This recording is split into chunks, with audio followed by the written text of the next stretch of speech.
nest. From lane to the new shining ground, echo chants where the legends are found. Heroes carved in the heart of time, we march on through grit and grime. Oh Tottenham, Tottenham till I die. Raise the banner, let it fly. Through the rain, through the fire, this is my club, my only desire.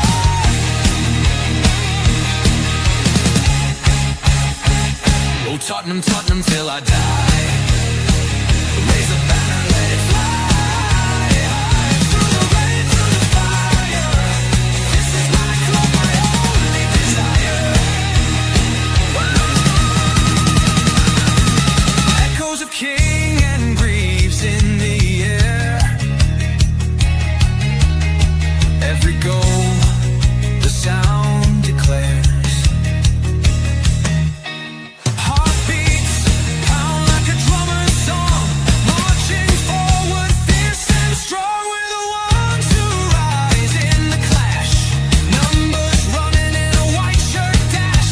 History burns in the roaring crowd. Every game we scream it loud.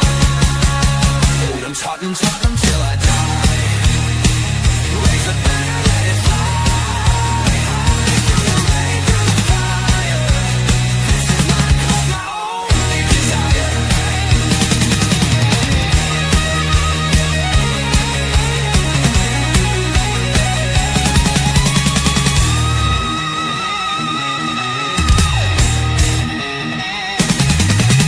We're the ones who rise in the clash. Numbers running in a white shirt dash. History burns in the roaring crowd. Every game we scream it loud. I'm Tottenham, Tottenham till I die. Raise the banner, let it fly. Through the rain, through the fire, this is my club, my only desire. Good evening, guys, and welcome to the final score. Yep, it's me, your boy Steve, and of course, right next to me is Big James. James, holy shit! Holy Yes! shit! We God have damn it, done we're it. going to Bilbao. We're going to Bilbao. It's set in Absolutely. stone. God damn it. I'm so happy, man. The interesting thing is I watched this, of course, I watched this at work too, right at the end of the day. Got all the work done, so I knew for a fact when 3 o'clock started, dude, I was going to sit there and watch this match. And yeah, okay, whatever the first half, but whatever. The second half was all that mattered. 2 goals that punches our ticket. Actually, it was Dominic Slinky that punched the ticket to Bilbao. Can't sleep on Big Dom. So here we are, man. Unbelievable. I'm absolutely buzzing, James. First and foremost, I can just see it through the screen, man. I can just see it through the screen. You're absolutely just flying high right now. It's like I mean, I should be in bed. I've got work in like 7 hours. I was like, there's no way on this planet right now I am shutting down and going to sleep. Yeah. It's not happening. Yeah. I'm going to be dragging my ass to work tomorrow, but I don't care because Spurs are in a European final, and we are gonna go out and lift that trophy. That trophy is coming home. Oh, good. Fuck yes. Fuck yes. It's coming back to the stadium. Before we get into the chat, and I'm so glad you guys are here. I want to send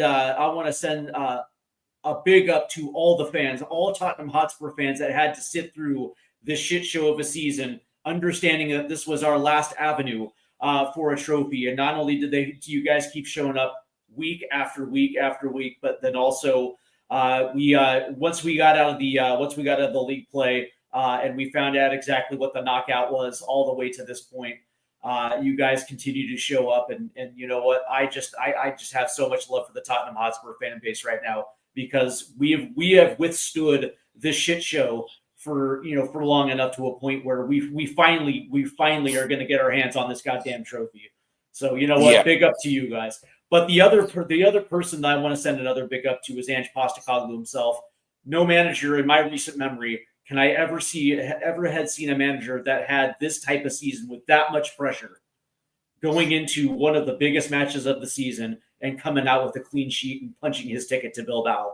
This is, I don't know how you feel, man, but to me, I feel like this is a little bit of vindication for Ange Postecoglou. Oh, absolutely. I said it at full time and during the game a couple of times. Ange is the amount of shit that's been spoke about him, the constant speculation over his job. Yeah. He's got his head down. He's done the business. Yes, as league form has been his league form. So be it as about his league form. I'm not even talking about that. In Europe is where it matters. And what he's done is he's guided us to a major European final. And when you think about the season as a whole, yes, the league form has not been great, but the Carabao Cup semi-finalist, FA Cup, yeah, we could have probably gone a little bit further in that, but hey, that was the FA Cup, and now we're in the final of the Europa League. And I said it right start of the season. I fancied our chances in this league, in this competition. Yep. And when I saw, when the draw came out after the group phase, and I saw this thing, I was like, there's no one on that side that scares me. Nope. And there's no one on the other side that scares me. With even when Man United were like, yeah, but we'll get to the final and we'll beat you. I was like, yeah, but you haven't beaten us yet all season. So bring it on, Man United. Bring it on. Oh, yeah. Because we will do it once again. We will do it once again.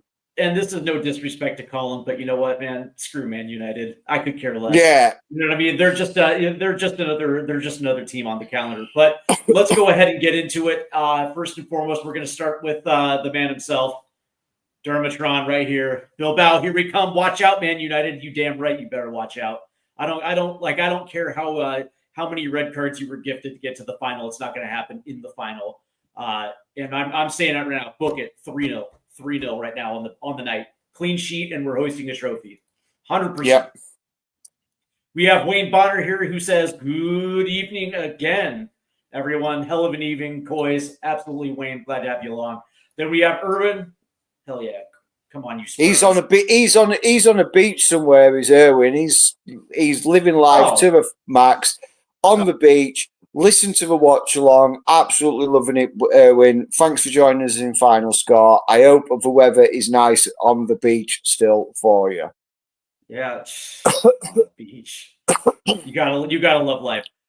Wade Bonner again. The Arsenal fans will go back into hiding or come out with excuses if we win. Yeah, It'll be. Oh, you've won the minnows of a second tier European Championship. It's nothing to be writing over around. Yeah. Look, Arsenal fans are going to hate. Arsenal fans can hate all they want. We showed them how to win and get to a final tonight. Yeah. Absolutely. And just before we carry on with the chat, Steve, before we kicked off, I asked my son. Dermo said, "Your son got it right in the first leg. He called the first leg score prediction. Go ask him what the second leg score prediction is going to be." He turned. I shouted up to him. He was laid in bed, getting ready to settle down. I shouted up to him. I said, "Look, what's the score going to be tonight?" He said, "Tottenham Spurs 2." And he says, "Who are we playing?" I says, "Bodo Glimt." He says, "Oh, they're never going to score, Dad. It's going to be 2-0 to Tottenham."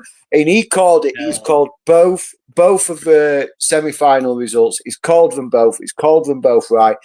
I'm absolutely buzzing. I can't wait to tell him in the morning.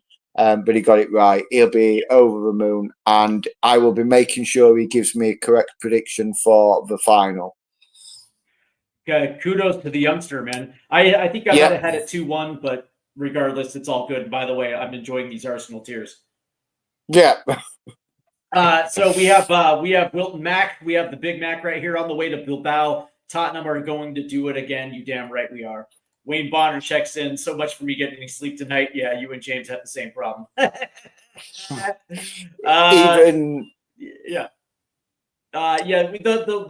biggest problem is the fact that you have so much adrenaline because of this match, and it takes a while for you to get that adrenaline dump before you can actually settle in. Yeah. Wilton McDonald comes back and says, "I'm happy for the younger fans. I am too. I'm happy for the for the new Spurs fans that have only been online for about 10 years. Absolutely, and hopefully this time we get to see one. We get to see the trophy. Carl Simpson, my guy. Love it. Arsenal, it's all right. Arsenal, some clubs aren't made for finals. Wayne Bonner, oh, when the Spurs go marching in. Go marching in. Oh, when the Spurs go marching in. Oh, I want to be in that Be my number. Oh, when the Spurs go marching in. We have Boom Co. Let's go, boys. Absolutely. Who do we have? Carl Simpson again. I said the same thing, James. I can go to bed now. I hear you. I feel that way every day. Here we go. Wilt McDonald, super happy for our American fans. Leo, Jacob, Jack, etc. Jacob, where are you? I have not seen a show. I don't know who that is. So, congrats. Thank you very much. Us American Hotspur fans are incredibly excited. I can speak for the entire Spurs collective here in the United States. We're excited. Boris said, if we were the green kit on the 21st, we'll win. Green kit is our good luck charm. Yep. We haven't lost in the green kit. It's amazing. I hear you, right? Like that's the thing. It's like aesthetically, it's not my favorite, but I recognize a streak when I see one. And guess what, man? You just don't fuck with a winning streak. You just don't. Yeah.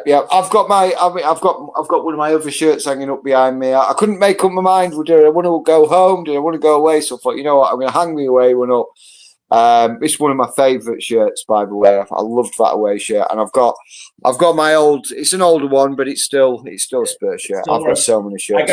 I got Deuce hanging over my shoulder right here. So yeah, Dempsey. Is that Dempsey's? Yeah. Oh yeah, Dempsey's Tottenham shirt. Yep. Yeah. Niall O'Connor. Yes, boys, great win today. Played great and confident game onto the finals. Absolutely, my guy. And then Boris says, James, he needs to give you the lotto number. The lotto number. Yeah, absolutely, absolutely. Right. So let's break this down, then, Steve. I mean, obviously, you watch this game. You watch the game. Me and Dermo were watching it, doing a watch long. What's your thoughts? What did you think?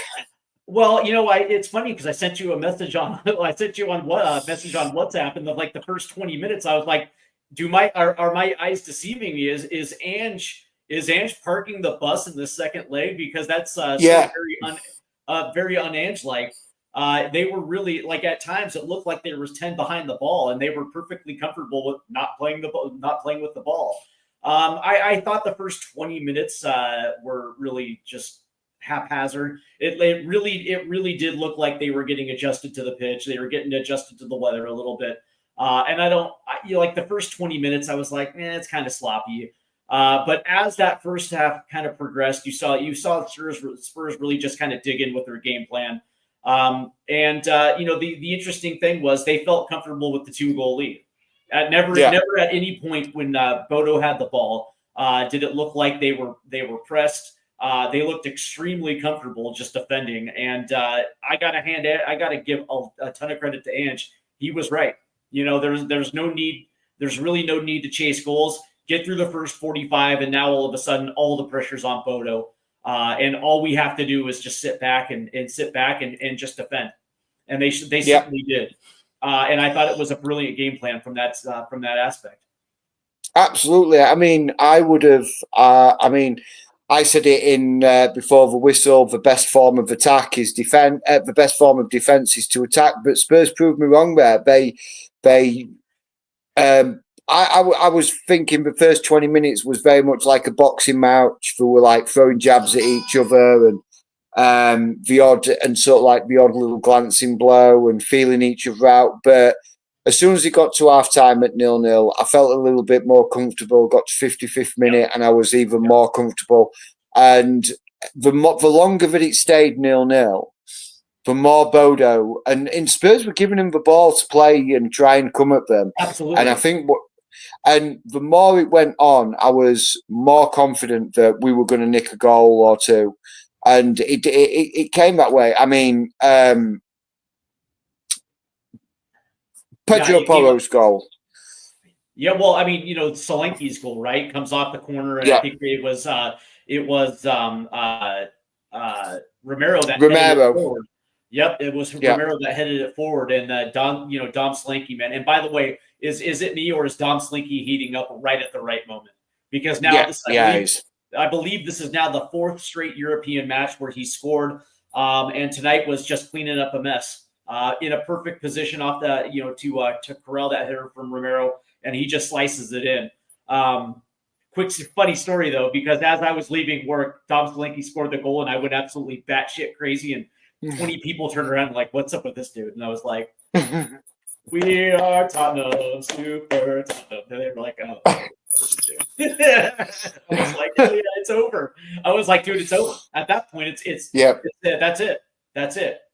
Like yeah. As soon as that goal went in, it was it.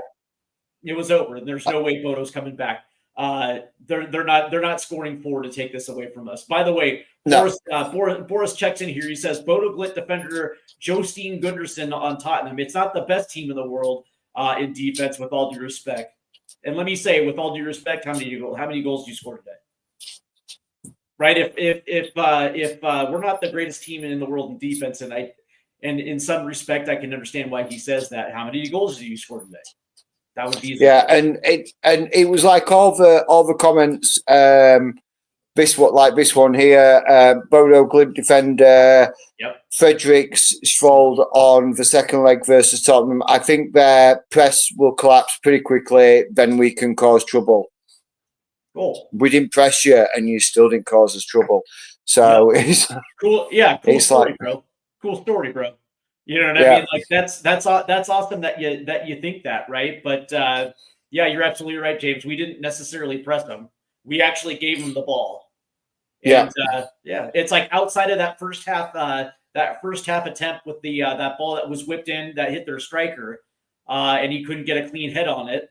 The only other like legit chance I saw came in the second half, as they were trying to ratchet up the pressure. I think they got one that hit off the crossbar, and I think that was it. I can't remember. No, it didn't. It didn't hit the crossbar. Vic punched it over. Oh, fair enough. Okay, yeah. Yeah, I thought it hit the so. But that being said, that was kind of it. Like I don't remember. They're imposing their will on our defense. No. I mean, we can go through some of the stats of the game if you want. I've got them here in front of me, and some of them are. It's crazy, really, when you think about it. So possession wise, Bodo Glimt 68%, nearly 69% of possession. Spurs 31% of the possession.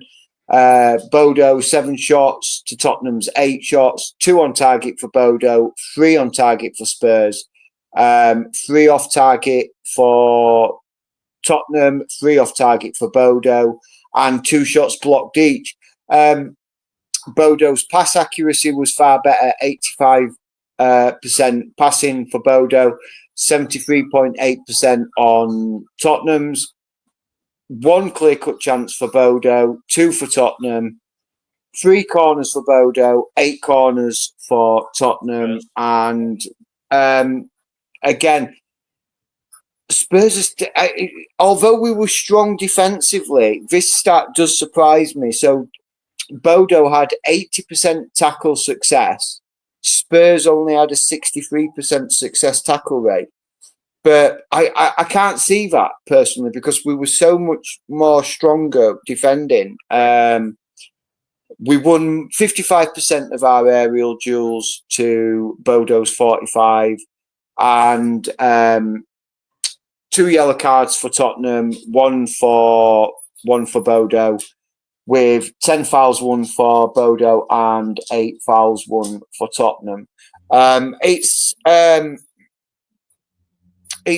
mean, look, stats aren't everything in games. Obviously, we got the big W today. The stats would say that Bodo should have got it and should have beaten us, but I think we were a lot more comfortable than what those stats. And I think, like I said, is that we gave Bodo the ball. Can I ask you this question? How many touches did we have inside their box? Let me have a look. 1 second. Yeah, just out of curiosity, because it proves my point that Spurs were able to get forward on will whenever they wanted. Yeah. Bear with me now. I'm just trying to find that. But that actual stat, I did have it at half time as well.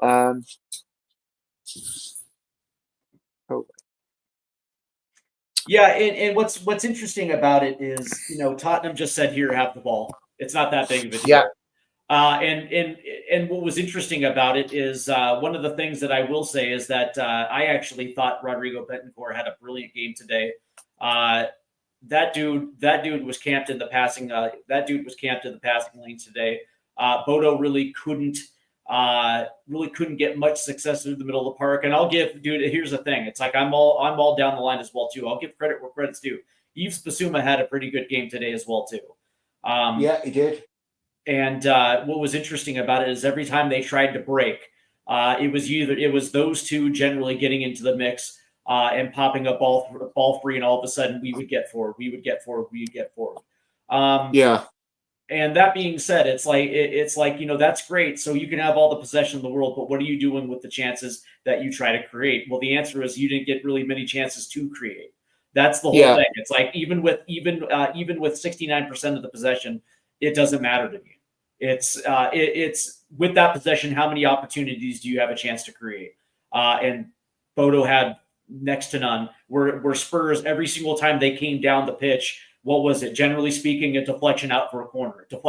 Yeah. It's like, I think it was in that first half where Richarlison played one to Udogie, who put one over. Put one across the box, and that was the only time. And I think that was the only time that Brennan Johnson actually got himself into an advantageous position. If it wasn't batted away by their keeper, that easily would have been a goal as well too. I mean, the way that I look at this is that Bodo can talk all the shit that they want. At the end of the day, we gave you 69% of the ball, and you did 3% with that possession. While we had 38% of the ball, and we capitalized. We basically got forward when we wanted, when we capitalized on the chances that we took. End of story. Yeah. I want to hear it. So just to go back to your question of touches inside opposition box, Bodo had 12 touches inside the Tottenham box, and Tottenham had 15 touches inside the Bodo box. So we dominated that bit. We were well in control. I like this comment from Boris saying that Ange lost it with Matt Law tonight for a stupid question, asking it won't mean anything to United and it won't save their season. And Ange was like, why should I care about United? Exactly that. Exactly. And Boris again saying Kulu also got a shit ton of rust off himself that game. Absolutely did. He looked a little bit more of Kulusevski of old, linking up the play. Romero, Wayne Bonner, Romero, Bentancur and Bissouma were huge tonight. Well, I absolutely agree. They were absolutely huge tonight. And if me and Dermo were a little bit carried away with when it was watching the clock, and we never announced a man of the match or anything. But for me, Bentancur, my man of the match, just went about his business. Absolutely was a rock and went about his business, and really, really happy with that. I do want to give a shout out to Mikey Van de Ven as well too. That dude was absolute. That dude came large in the second half as well too. Especially when Bodo started ratcheting it up and they were trying to ping boxes in to that left hand side corner of the box. It was Mikey Van de Ven that was heading those balls out of that box. Like, that dude became a rock after that first chance in the first half, where home dude slipped past both him and Romero in that channel. That shit didn't happen again for the rest of the match at all. No, absolutely. He was pretty solid. Bobby, did Vic get booked for it? I was impressed with Johnson taking a yellow for the team. Yeah, he did. I think Vic got booked late for slow play. Yeah, for time wasting. Yeah. And Boris again saying they even made Matt Law change his question as it annoyed Anne that much because of how idiotic he is. I don't even know why we still have him in it since he's a Chelsea rep. Yeah, you know what? That's the thing. It's like, dude, can you actually be happy for this guy? Like, like everybody understands the league. Like that, there's nothing to talk about. We understand it did not go to plan.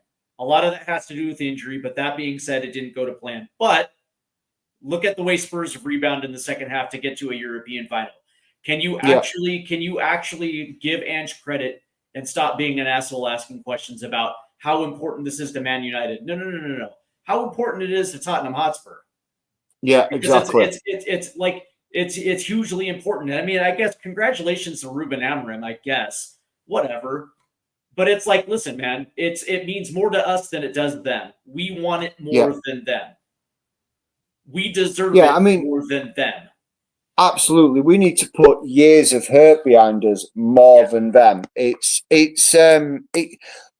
Look, I'm pleased for Man United to get there. They've had a terrible season as well, but let's be honest, they've had a terrible season because they've been terrible.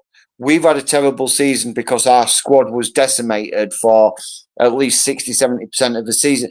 And it's still going on. We've lost two very influential players before the even start of this match.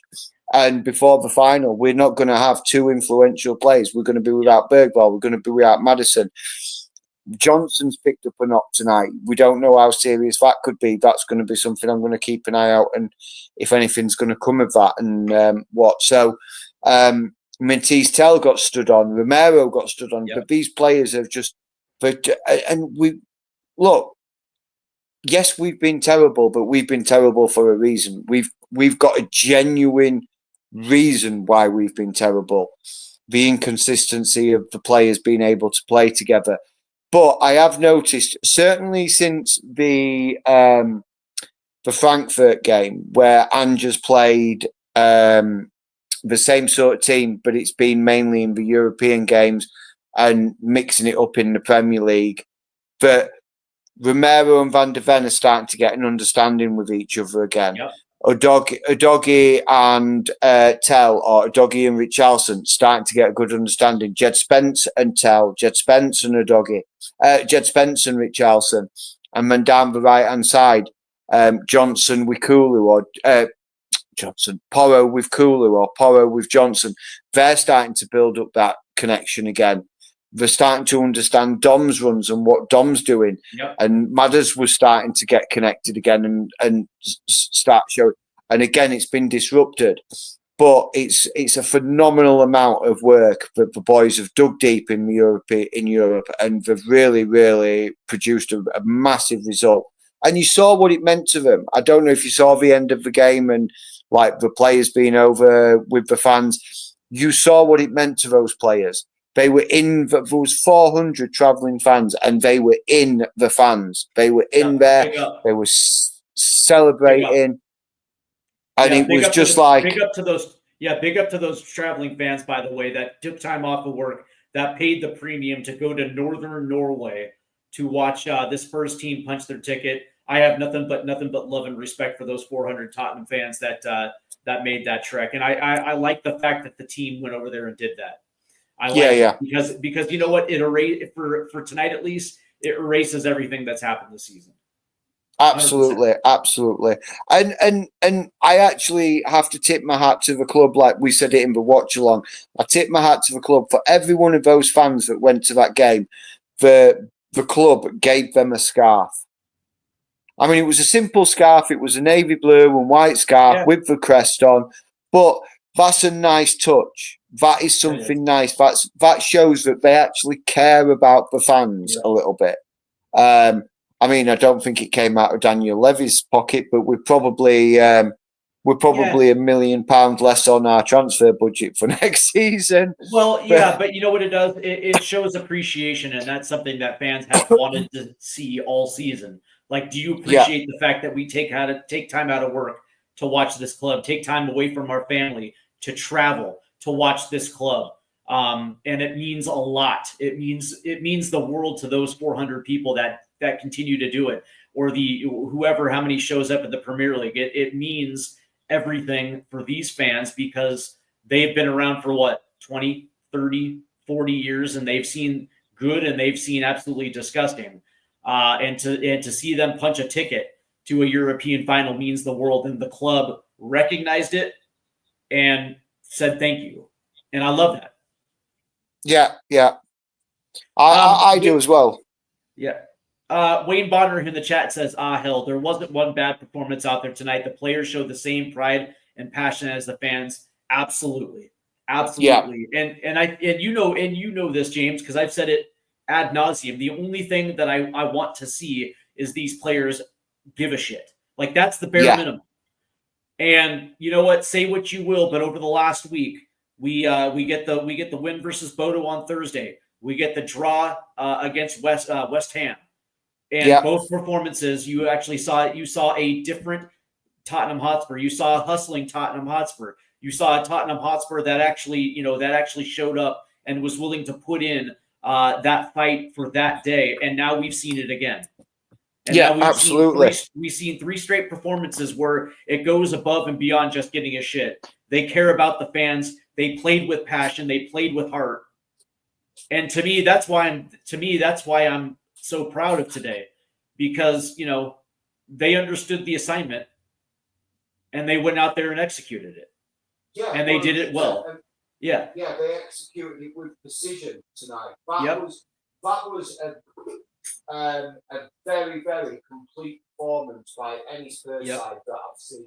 I mean, we've had good games against like Manchester City in the Premier League, Frankfurt in the Europa League, and I would say that was a better result, a better match, a better team management than what we did at Frankfurt. And Frankfurt was hostile, but that was so much better.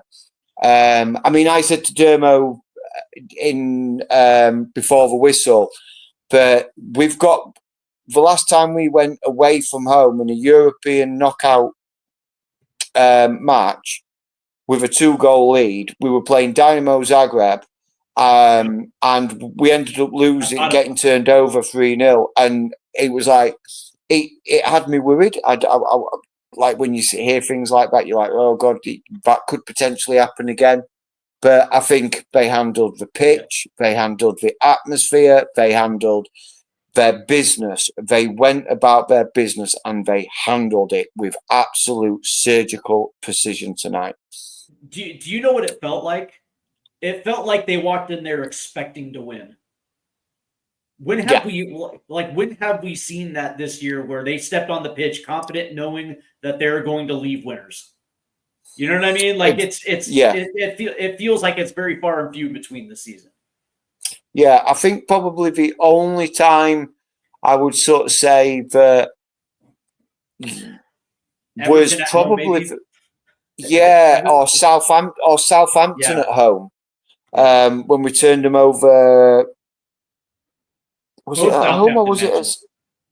Both of them. They where they looked like, we've got this. We've got this. So it has been few and far between. But like I say, that's what impressed me so much about tonight, is like how they handled the business.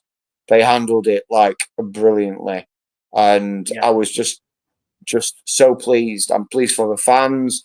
I'm pleased for the fans who went to the game, because they're going to be buzzing. If they're staying in Norway tonight, they are going to be party central. And the players, I'm so pleased for the players. And because, I mean, yes, these players have not been at the club for 30, 40 years and had to go through the pain of what the Spurs fans have had to go through. But there was pressure. There was definitely pressure on them tonight, and it was handled expertly. And like I say, I'm over the moon. I'm not going to stop talking. I'm just like, tell me to shut up, because I'm just like rambling, because I'm just like, I'm on cloud 9. Well, the interesting thing is that this game kind of started sloppy, in my opinion, and I think a lot of that had to do with the plastic pitch. I think a lot of it had to do with the freezing rain that was coming down, Yeah. I don't think the crowd or the environment rattled them at all. I just think it was there was an adjustment period for like the first 10 to 20 minutes, but as soon as that got out of the way, they really just buckled down and focused on their game plan, and it ended up playing to perfection. Quickly, before we get into player ratings real quick and our man of the match, how did you feel about Richarlison on the left again? I got to be honest with you, I wasn't a big fan of it. No, the thing is because I understand it, right? Because it's like there's certain times where he'll run forward, and then you have basically a two striker at the top of the box, right? Especially when they're resetting over to the right to Pedro Porro. Now he has two targets to being in the box. I understand that. But 1v1 in possession on the left, he just looked, I don't know, man. He just looked a little sloppy again tonight. I don't know. Yeah. I mean, I look, Richarlison's problem when you play Richarlison out on the left is his natural inclination is to come into the middle. So what I found is that when Richie was drifting in, it left a lot of open space on that right, Bodo's right hand side, and it gave them the ability to sort of exploit it a little bit. They didn't, because Doggy was there mopping it up and ushering, and Doggy had, like I say, Doggy had a good game as well. It was like he did really well, and it kind of narrowed the pitch down a little bit because Richie kept coming in. It kind of narrowed it down because he wasn't out wide. When Tell came on for Richie and Tell was staying out wide, it spread them. It stretched them a little bit more, and they weren't. I thought Tell came on and he had a good game as well. He did some good things, and he was able to stretch the play a little bit. Well, the one thing that they were doing in the first half, though, is if you notice, they were pinging balls down pitch, right? So you saw a lot of balls over the top from Romero and Van de Ven. You even saw it a lot with Pedro Porro as well too, because they were looking for a way to stretch that back line. So they were taking chances. Now a lot of it didn't work, but I like that, man. I like it. I like it when our center backs and our wing backs are on the front foot, just trying to ping balls. I think it's especially when you're dropping 8-9 back. And you're on the counterattack. It's actually kind of a brilliant strategy too, because you're essentially forcing center backs to run. I like it. Yeah, I do as well. And I think it shows that Ange is not one dimensional. Correct. Because everyone says he's Ange ball. It's one dimensional. It's his play this way, and we're going to play this way every game. But and again, funny is we haven't played Ange ball in months. No. That's the truth behind it, right? Yeah. Tonight was not Ange ball at all. Tonight was like, all right, cool, let's camp on a 2-goal lead, and then exactly. And we're playing for a goal. And you're absolutely right about Tell when he came on. You're absolutely right. Some of his movement inadvertently stretched their back line, and of course on the set piece with the header that Slinky cleaned up. But let me ask you a real question: was it a cross or was it a shot? Pedro Porro. It was a cross. It was a cross. Yeah, you got it. It was a cross. Yeah, it was a cross. But when it went in, it was like what? But if you ask him, if the press, I mean, he's going to get asked. He's going to get asked that question: was it a cross or a shot? What's he going to say? Oh, it was a shot, 100%. It was a shot. Yeah, I meant to do it. Of course, did. But I mean, it wasn't. I mean, if he genuinely meant to do it, and I mean genuinely meant to do it, that's one hell of a goal. It was a hell of a goal regardless. It was a hell of a goal regardless. But oh, dude, I went batshit crazy. I was on my way home. I think I almost caused an accident. Sorry to those folks. All right, so let's go ahead and get into the player ratings. And then we're going to do our man of the match, because I happen to agree with you with Betancourt, but there's also somebody else I want to talk about, and I think he potentially has earned it. So we're going to start with our boy Guillermo Vicario in net. Where did you think his performance late tonight? I'm going to give him a solid 7. Not because I'm not marking him down low as a 7 because he did anything wrong, but he didn't have much to do. So I can't put him higher because he didn't have much to do. The few times he was called in to action, he dealt with it. He was there. He looks solid and strong. What about yourself? What are you giving Vic? I have Vicario at 7 as well too, and mainly for the same reason. He didn't really have a lot to do tonight. In the opportunities he did have, he was absolutely rock solid. It helps that Romero and Van de Ven were playing in front of him, cleaning up, doing the dirty work to make his job a little easier. But one of the things that I started noticing that, because we weren't building out of the back. Vicario was pinging balls down on goal kicks, and some of them were a little. I'll be honest. Some of them were a little sloppy. There were a couple there in the first half that were pinged out of bounds, and I think a lot of it had to do with the placing of some of the outfield players as well too, because some of them went straight over their head and right into a Bodo defender. But outside of that, man, I can't be angry with Vicario because he didn't have a lot of work. So it certainly wasn't his best performance, which we'll probably see against Manchester United. But it also clearly wasn't his worst performance. So a 7 is absolutely solid. Let's go to Destiny Udoji. So Udoji for me is an 8. He's solid defensively, caused threats going forward. You can't you can't argue with him. You can't argue with it. I would like to give him more, but I'm saving the 9s and maybe possibly a 10 in there for a certain player. But to me, absolutely first class by a doggy. What about you? What are you giving a doggy? Before I do that, let's hear from Shamu Van de Vu. Bodo were better at White Hart Lane. The first time around, only 2 players who were asked for me today was Johnson and Kulu. Kulu especially looks so off the pace, but he's also building back, so you got to give that dude a little slack. I like the sloppy challenge from Brendan Johnson tonight. That slide that got him the yellow. You know what I mean? At least he's trying to get into the game, which is a far cry from his usual performance, but I digress. I had Udoji at 7.5 today. And I actually thought he was pretty good. I mean, in the attacking sense, he didn't really have a lot to contribute as far as crosses, but he was certainly bombing up the left-hand side as much as he possibly could. But you're absolutely right, and I think you hit this right on the nail.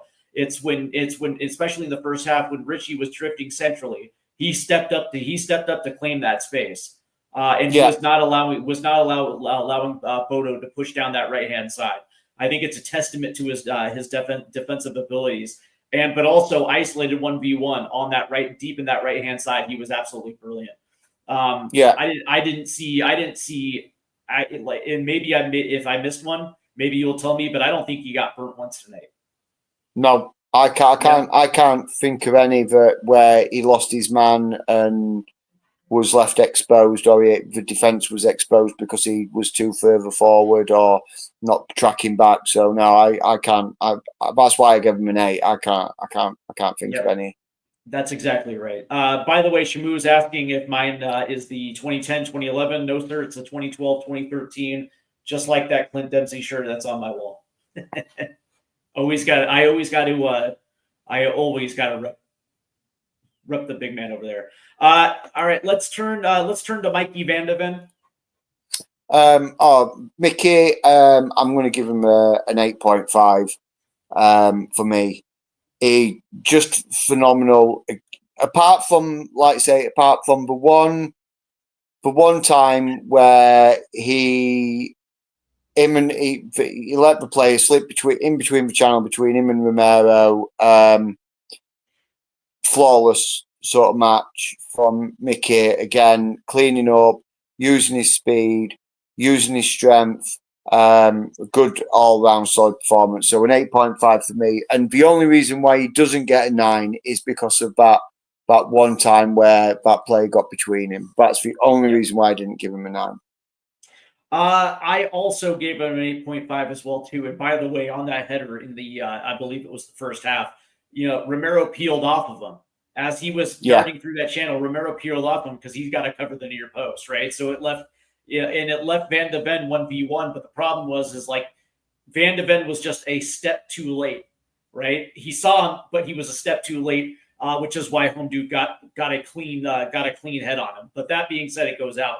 But since that point, Van de Ven was brilliant. I thought his passes looked clean on that pitch. He had no trouble getting forward as well too. And I'll tell you what, especially in that second half when everybody was Bodo was ratcheting up that pressure and starting to ping balls in that box, Mikey Van de Ven was the first guy to clear that all the way out. I thought his performance tonight was pretty brilliant. Christian Romero. 9 for me from Romero. Defensively, absolutely sound. Again, probably could have given him a 9.5. But because of the same reason why I marked Van de Ven down half a mark, I've marked Romero down half a mark. But he holds on to the 9 purely on the assist, rising big, getting the head in. To set Big Dom up for the goal. But I think when Romero and Van de Ven play together and they're fit and they're on song, there's no better centre back pairing in Premier League for me. Which is also why you can't sell Christian Romero this summer. I'm sorry. No. I don't think he'll. I don't think they'll sell him. I think if they get to the Champions League. When we win the Europa League and we're in the Champions League, I think Romero will be like, you know what, we're in the Champions League. We're in the Champions League. Absolutely, Shamu. I don't think so either. See, that's the thing is I think Van de Ven and Romero are 1A, 1B today. Like I know that Slinky and Porto get the goals and that's brilliant, but there was a reason why we held this team in check the entire game and why they didn't get off stayed off the score sheet. And if you remember back to the first leg when they started, when they got that goal late, it was because of that insurmountable pressure, right? And they just happened to squeak one past Van de Ven. This time around, that wasn't happening this time around. And I like their resilience and their ability to get back. I'm 100% agree with you. In the first leg, hadn't Romero gone off when they scored as well? And Danso would come on. Tiny Danso would come on, I think. Maybe. I think you might be right. I have to go back and check it. But you're absolutely right. And these are the type of performances that remind you just how good those two are. And if we do happen to hoist the Europa League trophy, those two are going to be one of the biggest factors of why we did it. Let's turn our attention to. Oh, and by the way, and my rating for him was a 9, and it was on top of everything you just said. But yeah, it was the header that it was the header off that set piece that was headed down brilliantly to Slinky, who finished it. Not only is he one of the best defenders in the Premier League, if not the world, but he's also vital on set pieces for our attack as well too. You just can't deny it. Absolutely. Pedro Porro. 9.5 for me. The goals, whether it was a cross, whether it was a shot, whichever it may be, but he was he was everything down that right-hand side. He worked for space. He got forward. He got back. When he got forward, he was an active threat, getting balls into the box. And just it's absolutely defensively sound. And I know Pedro Porro has his issues and he's got his critics about his defending, like he's more of an attacking wing-back rather than a defending wing-back. But I think tonight he showed that he can defend and he can be a defensive wing back as well. and still have the ability to influence the game going forward. So he's a 9.5 for me. It's Porro. I think he was absolutely phenomenal. I'm handing out my first 10 of the season. I think it was that good. Pedro Porro in the first leg was involved in 2 goal contributions, including the 60-yard dime that hit James Madison in the first leg. And he follows that performance up with a goal that seals the victory for us tonight. And again, you're absolutely right. It's his ability getting forward, finding himself in space, taking chances by pinging balls in the box, and one of them happened to go in tonight. But you're absolutely right. I think what these performances do is let everybody know just how good of a 1v1 defender is when he's on it, when he's motivated to play, when he's absolutely 100% on. And Bodo could not attack down that side, down that right side of the pitch. They just couldn't do it. And you're absolutely right. And I want to also say that, especially with Brendan Johnson not hustling back at certain points tonight, he also is the guy that steps up in space, but then he tracks back. Like again, it was the same thing with Destiny Udogie. It's like, I can't necessarily point to a time where that winger skinned him to get around him tonight. Just didn't happen. But also his positioning was absolutely brilliant tonight too when they were trying to play over the top. Pedro Porro was there to clean it up. It's like it's not happening. It's not happening. And again, with this back four plus Vicario, when they have these type of performance, and I understand it's Bodo, but that being said, it's a major European competition. It's a semifinal. Who was the rock? That back 5 was the absolute rock tonight. And it is it's undeniable. And Pedro Porro, to me, taking what he did in the first leg and then doubling down on it and being even better in the second leg when we absolutely needed it, he deserves a 10 in my book. Fair enough. All right, moving on to Yves Bissouma. I'm going to give Yves Bissouma a solid 8.5. A couple of sloppy passes and a couple of sloppy challenges is what only thing that keeps his mark at an 8.5 and not me giving him a 9.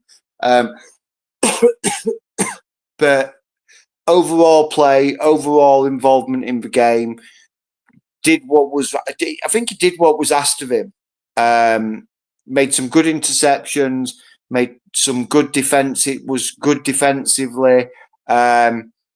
A couple of wayward strikes that I still think one's waiting to come out of orbit from the first leg, let alone the second leg. But yeah, I think he again, overall brilliant. He sort of commanded the midfield. And I always think that Bissouma looks better when he's next to Bentancur. I think Bentancur complements Bissouma well because they have a greater understanding working with each other and playing together. But yeah, I think an 8.5 is a fair grade on Bissouma's overall gameplay. But he did back up what he did in the first leg. Me and Dermo were talking about it, saying that we hope we get the Bissouma from the first leg, not for Bissouma that we've seen many times throughout this season. And he did. He backed it up. He turned up and he played really well. And like I say, 8.5 for me. I'm going to give Bissouma an 8. And make no mistake, like I want to give players credit where credit's due. And we saw a better version tonight of Bissouma than we did in the first. But he's gotten better. Like if you look at his performance against Bodo in the first leg, you saw his performance against West Ham, and now you saw the performance tonight, and it feels like he's trying to end the season strong. And I don't know if it's because he's putting himself in the shop window and he understands he's running out of time to make people forget about some of the performances he had this year. Whatever his motivation is, he has actually gotten better, and it's absolutely evident. One of the things that I liked tonight was him taking the chance of stepping up in 1v1 challenges. When Bodo would get the ball back a little bit deep in our territory and they were trying to press forward, who was there to step up and make a challenge and get the ball right back? It was Yves Bissouma. Yeah, it really was, and I like the fact that he was. I like the fact that he was trying to camp in passing lanes because that actually worked as well too. The only thing that still bugs me is when a ball's deflected down and we're on the attack. And again, he was right there at the top of the 18-yard box alone, and then he sends one into orbit again. You know what I mean? Yeah. And it's like Yeah. I understand what you're trying to do, but when you don't have anybody that's within a 5-foot radius of you, you can take a quick touch and try to put a good solid put a good solid shot on goal. That's my only, if that's my only knock against Basuma, he had a really good game. Like if that's it, let's be honest. He did. Let's turn to Rodrigo Betancourt. So for me, Bentancur is my first 10 of the season, and it's a 10 for me for Bentancur. Flawless performance by Bentancur. I cannot talk everybody through the game again. My voice won't take it, but he was just amazing.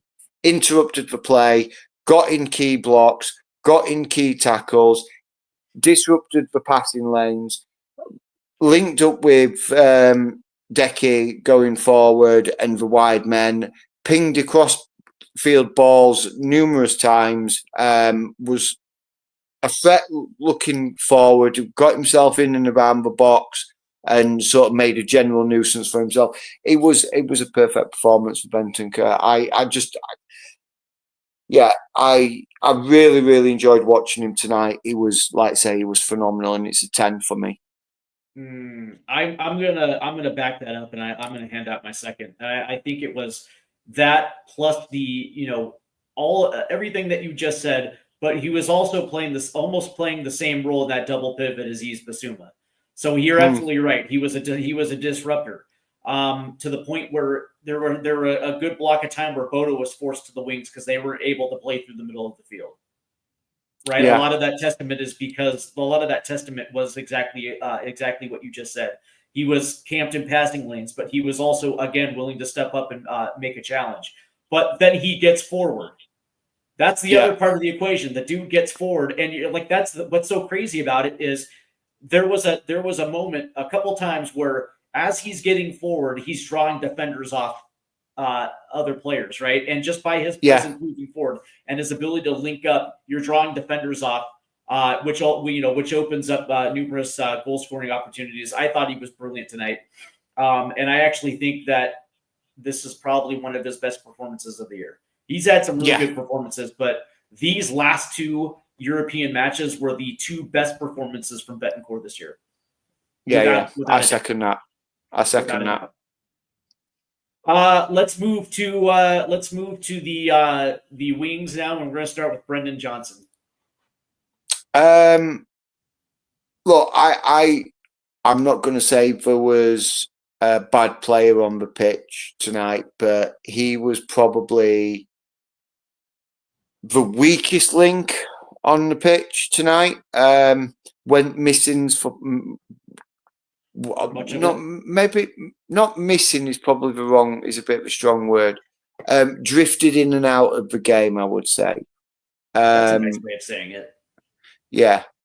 When he was involved, he looked strong, but when he wasn't involved and the ball was on the opposite side, didn't really sort of see him making the run or making himself available for the space or even signalling that switch the play back, switch it over this way, I'm in acres of space or anything like that.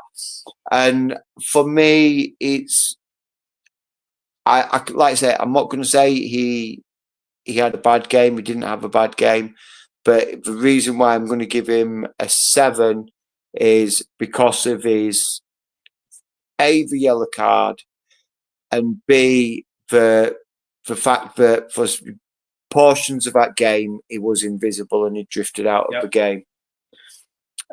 So I hate to do it to him and sort of like say give any kind of negativity in that performance, because I'm not about the negativity. But I just think as a realist, he went missing for sections of that game, and realistically, I've got to mark him down a little bit on that. So that's why I'm giving him a 7. I'm going to give him a 6, and it was because everybody else was so good that it almost makes him stand out a little bit. And outside of that cross by Udoji that was deflected, where he was actually in a good position to score, you're absolutely right. You have to consider, like, the yellow card. It was nice seeing him try to make a challenge, but it was kind of an ugly challenge. But you're absolutely right. One of the things that bugged me though was there were numerous times where Pedro Porter tried to play him on the ball at the right hand side, and he pulls up short. Like he's not even going to make an effort to go after it. And it's like, listen, man, the pass may be weighted to the point where you're not going to be able to catch up with it. But that being said, being a defender up in that dude's face could cause turnovers. You know what I mean? Yeah. Be aggressive. It's like, sometimes I don't understand his decision making, and I don't understand some of his lackadaisical and lazy thinking. It's like, like for instance, like if it was Kulusevski out there on the right, he's chasing those balls down. And even if he doesn't get to them, he's still going to try to make a play, get his foot there, try to poke it out, whatever the case may be. He's just not going to allow, a Boda defender just to be able to get the ball unmarked and just allow him to build up play from the back. It's, like he was also invisible from the press. I don't know, man. I was not too thrilled with his performance tonight. So I'm going to give him no. Yeah. Let's go to Richarlison. I'm going to give Richie I think a 7. Yeah, 7.5 for Richie.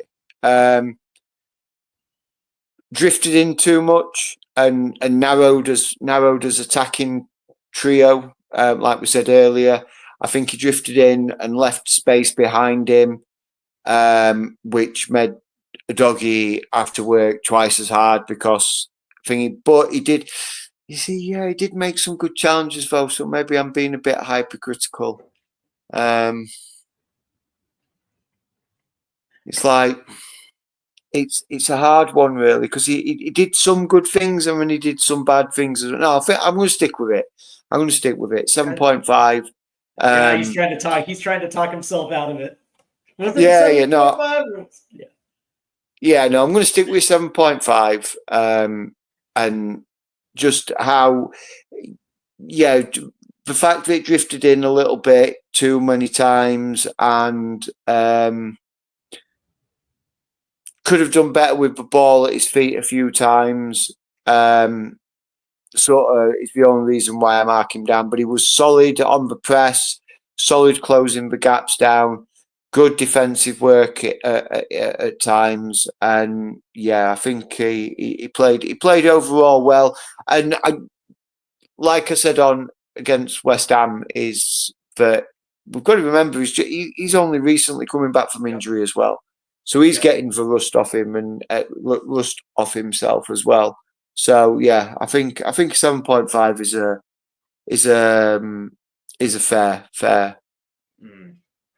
I'm gonna give him a 6.5. And mind you, this is not saying that I think he was bad or I think he's a bad player. I just don't think that he looks good on the left-hand side. And to your point, like his best attributes are being up top and kind of being a fox in the box, using his movement to peel off defenders to make himself available for crosses, those type of things. And Richarlison's very good at that. Out wide, the problem with him is it mutes his best attributes. And I don't think out wide, I don't think his speed is necessarily utilized all that well. But also possession tonight was like that first half possession was not good. No. But I will give you credit because he did actually press well. He tried in the press. He did close down gaps when the ball was played around him. He did work his butt off to get back in front of his man. So I will give him credit for that. I like people that work hard. He certainly worked hard. I just don't think in the attack his best attributes are suited out wide. Unless you're constantly bringing Udogie up and he's going to be playing in a two high striker system, and you're constantly pinging balls into the box. That necessarily wasn't that tonight either. And it was like, I don't know. Like I get why Ange does it, and it works. Like I can't knock it because it works. We won. It is what it is. But I just don't think that he's necessarily all that great out left. Yeah. Let's turn to Dejan Kulusevski, our boy Decky. So I'm going to give him a 7.5 as well. Yeah. So first half looked really good, looked really busy going forward, was triggering the press, looked strong in the press, was really starting to influence the game, I thought. And then the second half sort of drifted off a little bit. And I think a lot of the reason why he drifted off a bit was probably fatigue. He's just coming back from injury himself. I mean, he got good minutes under his belt again, and you could see that he's starting to get back to a strong Kulusevski. Yeah. And I think the next couple of games before the Europa League final is going to be key to how good he's going to be in the final as well, because we're going to need him in the final. But yeah, I think a 7.5 is a good solid for Decky. I 100% agree with you. I thought his first half was actually really good. We started seeing that deft touch that he has too when he's working around the box. I thought some of his short passes were good. I thought his ability to lead wingers on was pretty good. I just thought his awareness was absolutely sharp. And I think you're absolutely right. I think in the second half, and if I remember correctly, he got the full 90 against West Ham. Yeah, he did. Yeah.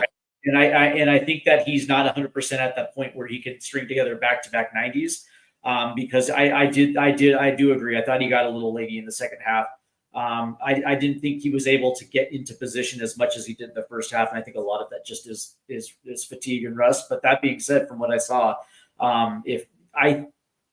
here's the dilemma that I have. Right, so we're gonna have a couple matches before that final. Yes. So does Ange restrict his minutes this upcoming weekend and then give him a 90 before the final, or does he run him out there and give him a 90 and then wrap him in cotton before the final? You know what I mean? Or does he get like maybe 45 in each match or something? I would probably give him 45 minutes at the weekend. Well, half an hour to 45 minutes at the weekend against Crystal Palace, and then against Aston Villa, I would probably look to give him 50, 60 minutes, and then pull him, and then let him rest, then up for the final. And I think that'll be good sort of minutes to help him get his match sharpness really back up. I think giving him another 90. I think giving him another 90 minutes against Crystal Palace at the weekend would be too soon, and it runs the risk of him aggravating anything that he might still be dealing with.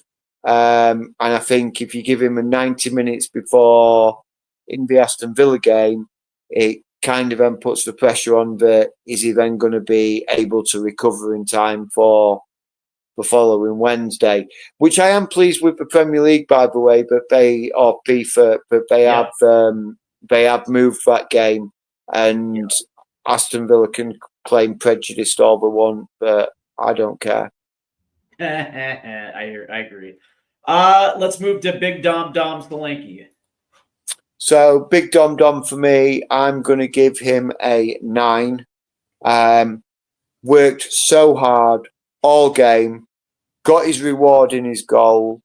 Was first half was really pressing and pressuring, and in the second half was sitting in between the lines to try and be an outlet. So when the ball came up, he was there. He could hold the ball up. He was looking for the distribution to a supporting player, and I think he played. Oh boy! Excuse me. There it is. Sorry, there it is. But it's starting to come. It's starting to come. There it is. So yeah, I think he definitely deserves his 9 and definitely deserved his goal. And he just worked. He's so tirelessly in his run as well. He worked so hard for the team, and I think he's really starting to hit some form now. Yes. But yes. I agree with that comment that you just put up, by the way. I hope surely we're going to start seeing more Scarlett and Ajay in the mix for minutes in the next few games. I don't know about Scarlett because I heard he's got a knock, but I don't know, maybe you know a little bit more than that I do, but I heard he's got a little bit of a knock. And were bought by the fans would have cost 6,600, but the club gave those 400 fans. I'll give Dom a 9 too, because the running commentary on it was like he's terrific in the press, but for whatever reason he just can't get free for a goal, whatever the reason was. But tonight, not only did he have his work in the press, but he also was rewarded, and I was very happy. His goal was the reason why we moved on. That was it. That was it. And I liked his positioning too. Sometimes Dom, is not in position, but I'll tell you what, man, tonight he was. And I like to see him. And I think now this is his fourth European game with it. I think he scored 5 out of the last 6. He scored it now, or 4 out of the last 5. So. Yeah. So he's starting to round into form at the best time right now for us.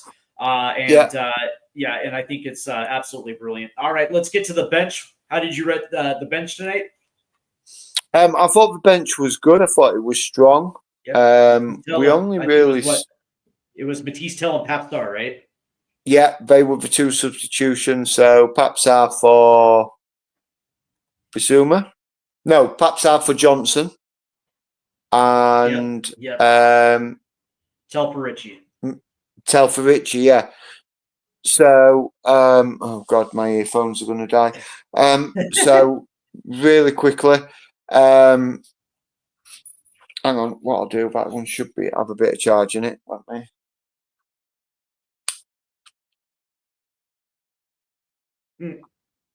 Yeah, there we go. Just swap one out, put one back in the pod, charge it, and this one should have some charge in it. I know how you mean. I know how you feel. So, yeah, Papsar, I think he did really well when he came on. I'm going to give Papsar a 7.5. Really well. Came into the game really well. Didn't take him very long to get up to speed of the game and to understand the game. Really, really well. And I'm going to give Tell a 8. Stretched, started when he came on, did the right thing, stayed out wide, really stretched the Bodo back line by staying out wide, where he had Richie cutting in, Tell was staying out wide, and it allowed for space to be operated in between. And yeah, I think they both came on and had a positive impact on the game. I completely agree. I give our bench, both of those guys, a solid 8. Came in, did not dip in fitness or performance. They stayed up and into the with the pace of this game, and actually, I think they provided this 11 some good cover as well too. You're absolutely right about Matisse Tell. All right, lastly, the last of our ratings, Ange Postecoglou. I am going to give Ange tonight. I'm giving him a 10. I think he got the tactics right. I think he got the team right. I think he got the how to nullify Bodo and how to allow the team to just do their business. So it might be controversial and I might get torn anew to pieces in the chat, but I'm giving him a 10. I think he got it absolutely bang on tonight.